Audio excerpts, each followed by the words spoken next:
Stores are closing, sales are tanking, and customers are saying the chicken doesn't even taste the same anymore. The once undisputed king of fried chicken now finds itself deep fried by its own mistakes. So what happened to the Colonel's empire? Is this the beginning of the end for KFC? Let's dive in.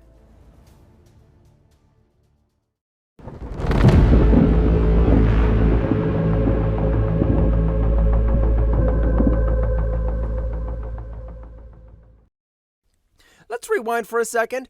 Colonel Heartland Sanders wasn't some corporate robot in a boardroom. He was a hustler, a grinder. He started selling fried chicken out of a gas station during the Great Depression. The man was straight up broke, slept in his car. He pitched his recipe door to door and got 1,009 rejections before hearing a single yes. That's not motivation, that's an obsession. And when he finally cracked it, boom, a bucket. 11 herbs and spices, a flavor profile that literally changed global fast food. There's your finger looking good. By the 1990s, KFC operated in 100 plus countries with nearly 10,000 locations, pulling billions in revenue. Finger looking good wasn't branding, it was Americana. But today, that dream is deep fried in debt, inflation, and bad corporate strategies. KFC's US sales sit at $4.3 billion. Meanwhile, Wingstop and Raising Cane's are exploding, 41% and 31% growth in a single year. In 2024, 25 KFC stores across the Midwest quietly closed.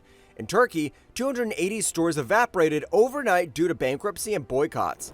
KFC Japan, once their crown jewel, reportedly a 9% decline in foot traffic for the first time in a decade. Global franchise satisfaction overall, down 14%. The brand that fed the world can't even feed its own relevance. And here's the truth, KFC isn't losing because people don't want fried chicken. The fried chicken market is projected to hit $10.2 billion by 2027. Demand is booming. They're losing because they forgot what made them legendary. They forgot people. They forgot flavor. They forgot culture. It's not a chicken problem. That's leadership malpractice. And the real downfall started the moment the chicken stopped tasting like, well, chicken.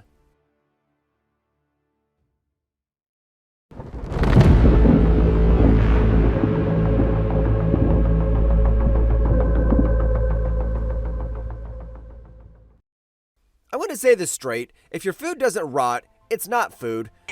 This is so disgusting! Yes, it is. The Colonel's recipe used to be made fresh. Real buttermilk, real oil, real spice. Today's KFC? It's more like a lab experiment that happens to be shaped like a drumstick. We're talking MSG, preservatives, hydrogenated oils, and sodium solutions that make the chicken look plumper. Industry audits show that up to 70% of US locations now receive chicken that's partially pre-bedded and shipped frozen. So that crunchy here, it's not crispy, it's engineered. And it's not just the chicken. The mashed potatoes, powdered flakes. The gravy, dry mix with flavor enhancers. The coleslaw, more sodium than a bag of Doritos. Literally 390 milligrams per 100 grams. Even their biscuits have a 20-plus ingredient formula now. One KFC chicken sandwich clocks 700-plus calories, 1,500 milligrams of sodium, 50 grams of fat. That's half your daily sodium in a single sandwich. And customers could tell. Look, you can fake marketing, you can fake a viral TikTok, but you can't fake flavor. The Colonel's chicken used to bring people together. Now it brings Reddit threads roasting their digestive system. Searches today for KFC don't taste the same are up 42% since 2022. That's not memes, that's raw analytics I'm giving you. And here's the kicker, you can't fix a flavor decline with a new logo. So what did KFC do when customers started leaving? Exactly what desperate legacy companies always do.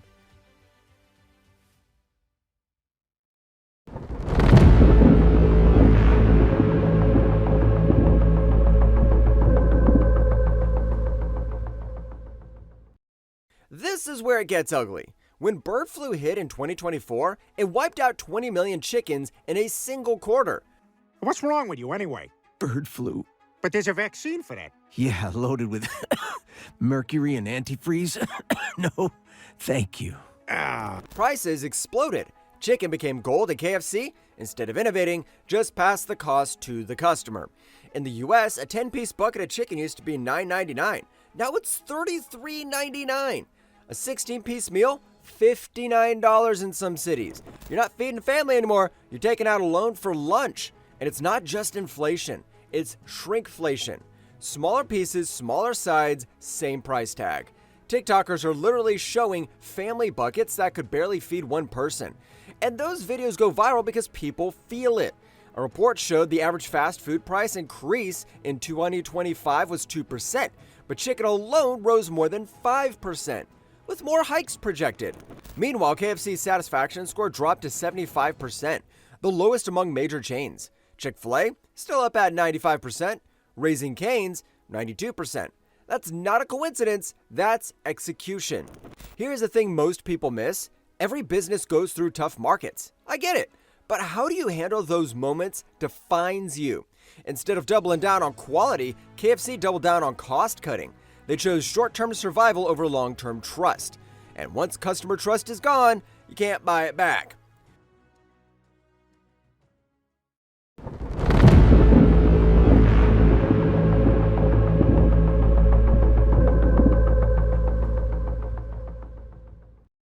Let's talk about competition because the market doesn't lie. Chick-fil-A owns 45.5% of the US chicken fast food market.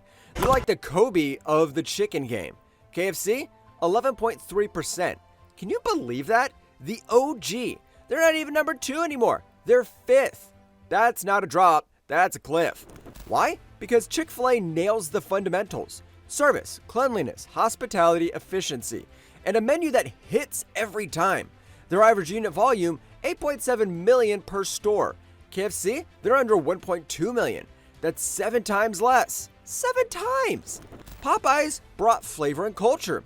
Their sandwich alone added $400 million to their annual revenue. Raising Cane's built 800 plus stores off one menu item and a sauce that's basically a personality trait. Meanwhile, KFC's still trying to sell you nostalgia. But today's customers don't want nostalgia. They want transparency, they want real ingredients, they want value that makes sense in a world where wages aren't keeping up. Fast food prices are up 47% since 2014. Wages? Up 23%. People notice, people compare, people dip out. And look at Costco. $4.99 rotisserie chicken for 15 years straight. No gimmicks, real flavor, and Costco sells 117 million chickens per year. That's more than KFC's US output. And Costco isn't even a recognized player in the fried chicken game. When customers say, I can get better chicken at a gas station, you're not the chicken business anymore. You're in trouble. But here's the twist. KFC's finally waking up. Question is it already too late?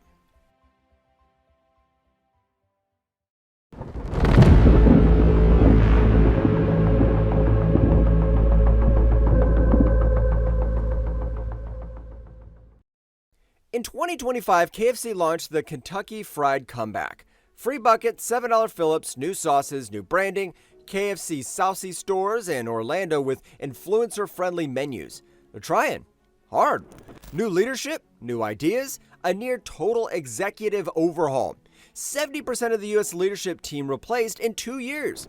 Yum Brands even moved KFC HQ from Kentucky to Texas and California for cheaper taxes and better talent pools. But here's the problem. You can't fix a soul problem with a phone app. AI drive-thrus and digital loyalty programs don't matter if the chicken still tastes mid. A 2025 survey from customers shows 31% trust KFC for grilled chicken. 17% choose it for nostalgia, only 9% pick KFC for flavor. That's the red flag. If they go back to craftsmanship, real ingredients, honest portions, and that warm southern hospitality, maybe they could come out on top. Domino's did, Taco Bell did, Chipotle did after the outbreaks. The comeback is possible, but right now, KFC's biggest enemy isn't Popeyes or Chick-fil-A, it's KFC. The Colonel built an empire by serving people. Today's executives are trying to save that empire by serving spreadsheets. So yeah, maybe KFC makes it, maybe they find their soul again. But if not, this will be one of the biggest self-inflicted brand collapses of a decade. If this episode made you think about how brands rise and fall, do me a favor and hit that like and subscribe button. I'm dropping another Giants collapse next week. I'll see you there.